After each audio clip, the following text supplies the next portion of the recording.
22 ତାରିଖ ଗୁରୁବାର 2025 ସକାଳର ମୁଖ୍ୟ ଖବରକୁ ସତ୍ୟପାଠରେ ଆପଣଙ୍କୁ ସ୍ୱାଗତ। ଆସନ୍ତୁ ନଜର ପକାଇବା 20ଟି ବଡ଼ ଖବର ଉପରେ। ୟୁପିଆଇ ପେମେଣ୍ଟ ଉପରେ ଗ୍ରାହକଙ୍କୁ ରିହାତି ଦେବେ ସରକାର। 100 ଟଙ୍କା ପେମେଣ୍ଟ ଉପରେ ମିଳିବ ଏତିକି ଫାଇଦା। ମନି କଣ୍ଟ୍ରୋଲ ରିପୋର୍ଟ ମୁତାବକ ସରକାର ୟୁପିଆଇ ପେମେଣ୍ଟ କରୁଥିବା ଗ୍ରାହକଙ୍କୁ ରିହାତି ଦେବା ପାଇଁ ବିଚାର କରୁଛନ୍ତି। କୁହାଯାଉଛି ଯେ କ୍ରେଡିଟ୍ କାର୍ଡରେ 100 ଟଙ୍କାରେ ମିଳୁଥିବା ସାମଗ୍ରୀ ୟୁପିଆଇରେ 98 ଟଙ୍କାରେ ମିଳିପାରେ। ଏହି ଯୋଜନା ଲାଗୁ ପୂର୍ବରୁ ସରକାର ଜୁନ୍ ମାସରେ ବିଭାଗୀୟ ସଂସ୍ଥାଙ୍କ ସହ ଆଲୋଚନା କରିବାକୁ ଥିବାବେଳେ ଏଥିରେ ଇ-କମର୍ସ କମ୍ପାନୀ, ବ୍ୟାଙ୍କ ଆଦି ସାମିଲ ହେବେ। କ୍ରେଡିଟ୍ କାର୍ଡରେ 2ରୁ 3% ଶୁଳ୍କ ଲାଗୁ ହେଉଥିବା ବେଳେ ୟୁପିଆଇରେ ଏହା ଲାଗୁ ହେବ ନାହିଁ। 2023-24ରେ ମେଡିସିନ ଓ ମଦରେ ସର୍ବାଧିକ ଟଙ୍କା ଖର୍ଚ୍ଚ କରିଛନ୍ତି ଭାରତୀୟ। ସରକାରୀ ତଥ୍ୟ ଉପରେ ଆଧାରିତ ମନି କଣ୍ଟ୍ରୋଲର ରିପୋର୍ଟ ଅନୁଯାୟୀ 2023-24 ଆର୍ଥିକ ବର୍ଷରେ ଭାରତରେ ଲୋକମାନେ ସ୍ୱାସ୍ଥ୍ୟ ଓ ମଦ ପାଇଁ ସର୍ବାଧିକ ଟଙ୍କା ଖର୍ଚ୍ଚ କରିଛନ୍ତି। ଆର୍ଥିକ ବର୍ଷ 2023 ଓ 24ରେ ଭାରତୀୟ ପରିବାରର ମଦ ଓ ତମାଖୁ ଉପରେ ଖର୍ଚ୍ଚ 15.7% ବୃଦ୍ଧି ପାଇଛି, ଯାହା ଆର୍ଥିକ ବର୍ଷ 2011 ଓ 12 ପରେ ସର୍ବାଧିକ ଅଟେ। ଅନ୍ୟପଟେ 2023 ଓ 24ରେ ସ୍ୱାସ୍ଥ୍ୟ ବାବଦରେ ଖର୍ଚ୍ଚ ମଧ୍ୟ 17.4% ବୃଦ୍ଧି ପାଇଥିବା ନେଇ ସୂଚନା ମିଳିଛି। ପ୍ରଥମ ପୂର୍ଣ୍ଣ ସାକ୍ଷର ରାଜ୍ୟ ହେଲା ମିଜୋରାମ, ରଚିଲା ଇତିହାସ।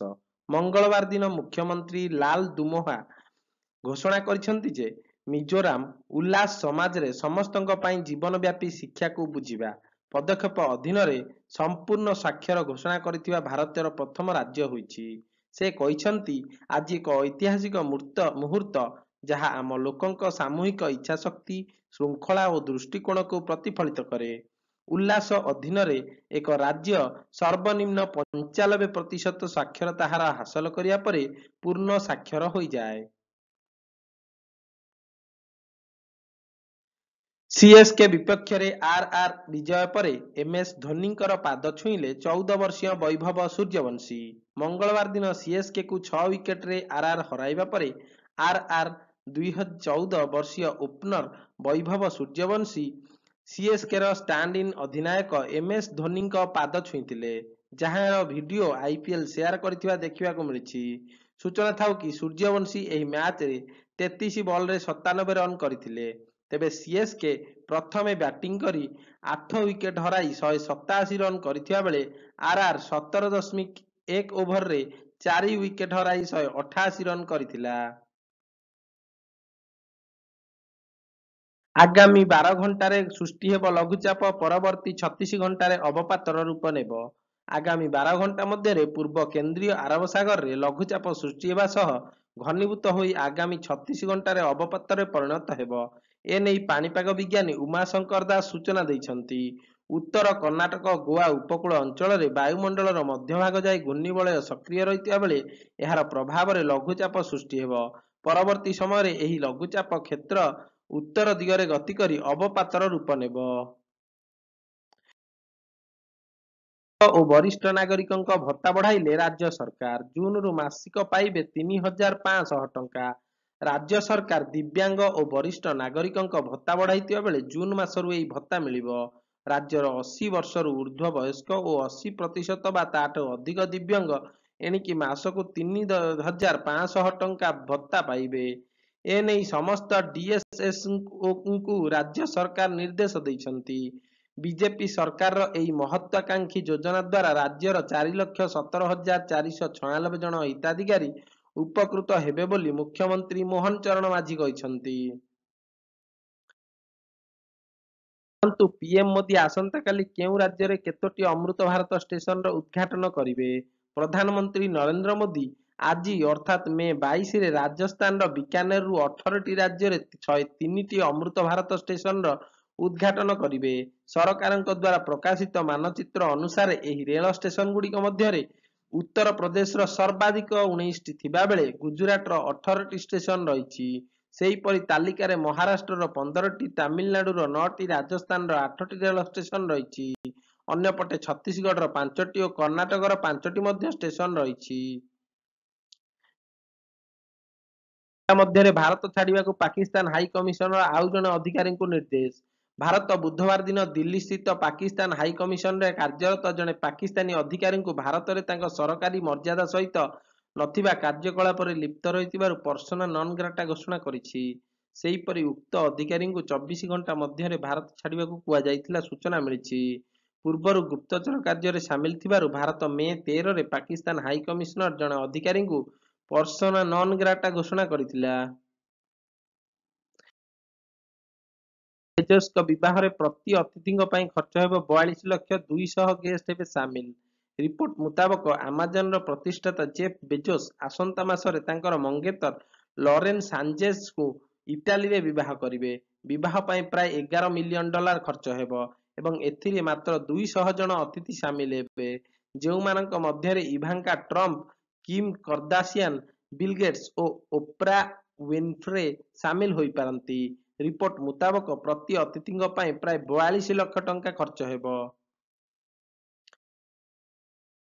ରେ ସରପଞ୍ଚ ଓ ୱାର୍ଡ ମେମ୍ବର ଉପନିର୍ବାଚନ। ଆସନ୍ତା ଜୁନ୍ 23 ତାରିଖରେ 43ଟି ସରପଞ୍ଚ ଓ 272 ୱାର୍ଡ ମେମ୍ବର ପଦବୀ ପାଇଁ ରାଜ୍ୟରେ ଉପନିର୍ବାଚନ ହେବ। 24 ତାରିଖରେ ଭୋଟ ଗଣତି ସହ ଫଳାଫଳ ଘୋଷଣା ହେବା ନେଇ ମୁଖ୍ୟ ନିର୍ବାଚନ ଅଧିକାରୀଙ୍କ କାର୍ଯ୍ୟାଳୟ ପକ୍ଷରୁ ବିଜ୍ଞପ୍ତି ପ୍ରକାଶ ପାଇଛି। 20ଟି ଜିଲ୍ଲାରେ ଖାରିଥିବା ସରପଞ୍ଚ ଓ 23 ଜିଲ୍ଲାରେ ୱାର୍ଡ ମେମ୍ବର ପଦବୀ ପାଇଁ ନିର୍ବାଚନ ହେବ। ନିର୍ବାଚନ ପାଇଁ ଚଳିତ ମାସ 20 ତାରିଖ ଜୁନ୍ 24 ତାରିଖ ଯାଏଁ ଆଦର୍ଶ ଆଚରଣ ବିଧି ବଳବତ୍ତର ରହିବ ବୋଲି ଜଣାପଡ଼ିଛି।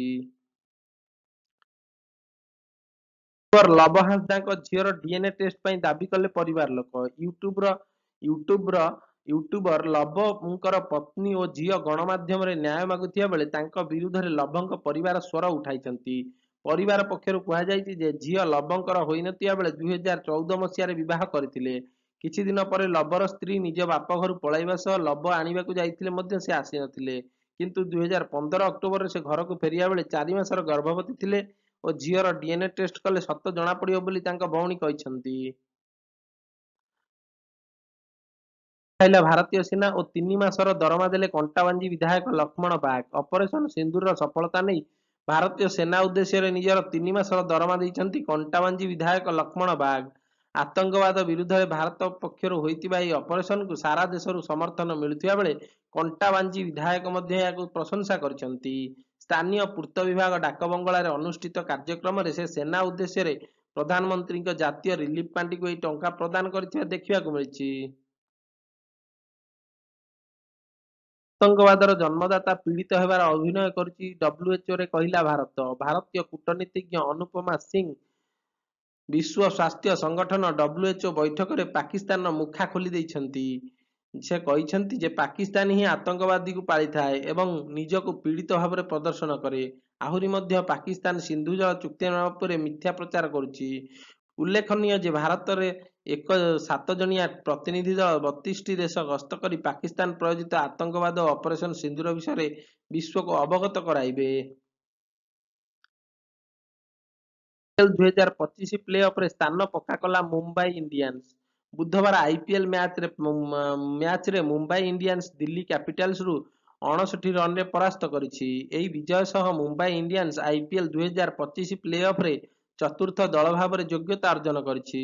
ଅନ୍ୟପଟେ ଦିଲ୍ଲୀ କ୍ୟାପିଟାଲ୍ସ ଟୁର୍ଣ୍ଣାମେଣ୍ଟରୁ ବାଦ୍ ପଡ଼ିଛି। ଏମ୍ଆଇ ମୋଟ 180 ରନ୍ 5 ୱିକେଟରେ 180 ରନ୍ ସ୍କୋର କରିଥିବା ବେଳେ ଡିସିକୁ 121 ରନରେ ଅଲଆଉଟ୍ କରିଥିଲା। ଏମ୍ଆଇ ବ୍ୟାଟ୍ସମ୍ୟାନ୍ ସୂର୍ଯ୍ୟ କୁମାର ଯାଦବ ଧୂଆଁଧାର ବ୍ୟାଟିଂ କରି 43 ବଲରେ 73 ରନ୍ ସ୍କୋର କରିଥିଲେ। ଜଣ ପରୋପକାରୀଙ୍କ ତାଲିକା ଜାରି କଲା ଟାଇମ୍ସ ମାଗାଜିନ୍। 4 ଭାରତୀୟ ସାମିଲ। ଟାଇମ୍ ମାଗାଜିନ୍ ପକ୍ଷରୁ ପ୍ରଥମ ଥର ବିଶ୍ୱର 100 ଜଣ ପରୋପକାରୀ ବ୍ୟକ୍ତିବିଶେଷଙ୍କ ତାଲିକା ପ୍ରକାଶ ପାଇଛି। ଏଥିରେ ରିଲାଏନ୍ସ ଇଣ୍ଡଷ୍ଟ୍ରିର ଅଧ୍ୟକ୍ଷ ମୁକେଶ ଅମ୍ବାନୀ, ରିଲାଏନ୍ସ ଫାଉଣ୍ଡେସନର ଅଧ୍ୟକ୍ଷା ନୀତା ଅମ୍ବାନୀ, ୱିପ୍ରୋ ଲିମିଟେଡର ପୂର୍ବତନ ଅଧ୍ୟକ୍ଷ ଅଜିମ୍ ପ୍ରେମଜୀ ଏବଂ ଜିରୋଧାର ସହ-ପ୍ରତିଷ୍ଠାତା ନିଖିଲ କାମତଙ୍କ ନାଁ ସାମିଲ ରହିଛି। ଟାଇମ୍ ମାଗାଜିନ୍ ତଥ୍ୟ ମୁତାବକ ମୁକେଶ ଓ ନୀତା 2024 ମସିହା ସୁଦ୍ଧା 407 କୋଟି ଟଙ୍କା ଦାନ କରିଥିଲେ। ବର ଖୋଜିଦେବାକୁ ହ୍ୟାଣ୍ଡଲରକୁ କହିଥିଲା ଜ୍ୟୋତି ମାଲହୋତ୍ରା, ଚାଟ୍ରୁ ହେଲା ଖୁଲାସା। ଗୁପ୍ତଚରୀ ଅଭିଯୋଗରେ ଗିରଫ ହୋଇଥିବା ଜ୍ୟୋତି ମାଲହୋତ୍ରା ଏବଂ ପାକିସ୍ତାନୀ ହ୍ୟାଣ୍ଡଲର ମଧ୍ୟରେ ହୋଇଥିବା କଥାବାର୍ତ୍ତାଳାପରେ खुलासा होईछि जे ज्योति पाकिस्तान यात्रा बेले हैंडलर को कहितिला मो पई जणे पाकिस्तानी बर खोजी तांको सह बा कर दियो। ज्योति तार पर्सनल डायरी रे पाकिस्तान एवं सेठाकार लोकंक विषय रे खूब मिठा मिठा कथा लिखितिला। एथि सह से आईएसआई एजेंट को सह कोड वार्ड रे कथावार्ता करुतिला। हमला पूर्व पाक अधिकारी संपर्क स्वीकार कला ज्योति माल्होत्रा। पहलगाम आतंकी हमला करने पूर्व पाकिस्तान हाईकमिशनर अधिकारी दानिश संपर्क यूट्यूबर ज्योति माल्होत्रा पुलिस निकट में स्वीकार करिछि। एने हिसार पुलिस प्रवक्ता विकास कुमार सूचना देइछन्ति जे से ज्योति नवेम्बर 2023 रु मार्च 2025 पर्यंत दिन जाक पर्यंत दानिशଙ୍କ सह संपर्क थिबा नै स्वीकार କରିଛି। एथिसह तांको मोबाइल लैपटॉप जांच ପାଇଁ फॉरेंसिक लैब को पठा जाइछि। छत्तीसगढ़ सुरक्षाकर्मी गुड़ी गड़िला 26 माओवादी मुंड, जड़े जवान शहीद। छत्तीसगढ़ नारायणपुर जिलार अबुझमाड़ जंगल में सुरक्षाकर्मी एनकाउंटर 26 जन माओवादी निहत होगा सह जड़े जवान शहीद होती। एने छत्तीसगढ़ उपमुख्यमंत्री विजय शर्मा सूचना देइछन्ति। विशेष सूत्र खबर पाई अबुझमाड़ जंगल में सुरक्षाकर्मी चढ़ाऊ करने सह माओ कैंप को ध्वंस कर विपुल परिमाण अस्त्रशस्त्र जबत करथिले। डीआरजी, एसटीएफ एवं सीआरपीएफ जवान मिलित ऑपरेशन रे एही सफलता मिलिथिबा जଣା पड़िछि। दशहरा पूर्व सरिब कॉलेज निर्वाचन, कहले मंत्री सूरज सूर्यवंशी।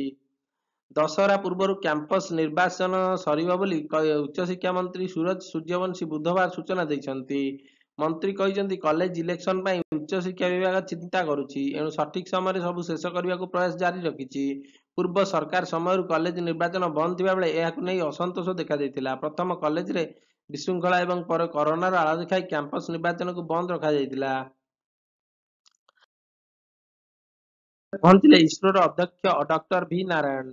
भुवनेश्वर पहुंचते India space research organisation doctor भी Narayan. Indian national academy of engineering Odisha शाखा पक्षर आयोजित वक्तृत्वमाला कार्यक्रम में से जोगदेवे। 1998 मसीह 11 रु 13 तारीख पर्यंत पोखरान रे भारत कर परमाणु परीक्षा को स्मरण करी जातीय टेक्नोलोजी दिवस पालन अवसर में वक्तृत्वमालार आयोजन होइछि। मंगलवार विमान बंदर में स्वागत करा जाइछि।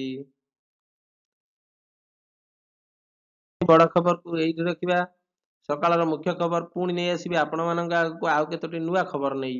जदि आपनको वीडियोटी भल लागुछि तेबे गोटे लाइक, शेयर और सब्सक्राइब करंतु एवं निजर मतामत देबाकू कमेंट बॉक्स रे भूलिबेनी। थैंक यू एंड नमस्कार। जय जगन्नाथ।